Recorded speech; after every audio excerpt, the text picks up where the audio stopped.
Good day mga ka-farmers! For today's vlog ay mamamalengke tayo sa Barangay Dado dahil tuwing Sabado ang araw ng kanilang market dito. Una nating pinuntahan ang kanilang gulayan section para maghanap ng gulay na pwede nating ipangtanim at iulam. Dito mo makikita ang iba't ibang klase ng preskong gulay. Mura lang ang mga gulay dito mga ka-farmers. Bumili pala ako dito ng malaking luya para subukang itanim. Tapos bumili na din ako ng fresh pipino. Marami din silang tinitindang iba't ibang klase ng prutas. Dumaan na din ako sa panaderia para bumili ng donut. Pagkatapos kong bumili ng donut, tumuloy na rin ako sa pamilihan ng isda.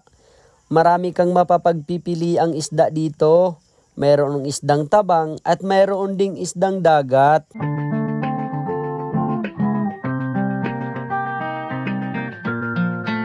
At nung nakabili na ako ng isda, pumunta na ako sa bilihan ng agri-supply para bumili ng binhi na pangtanim sa aming hardin.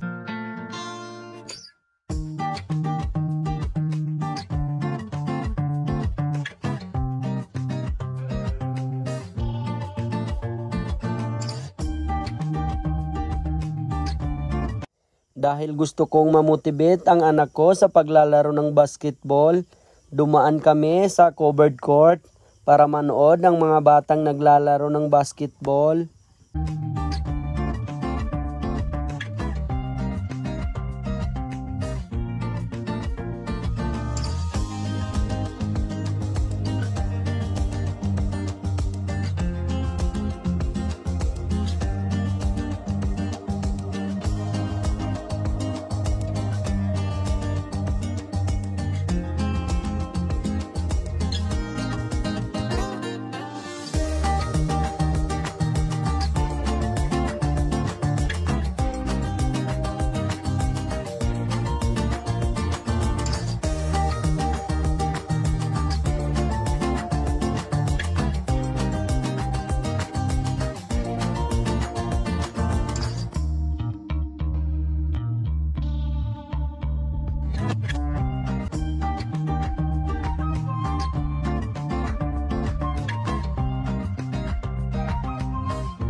Hanggang dito na lang ang aking mini vlog.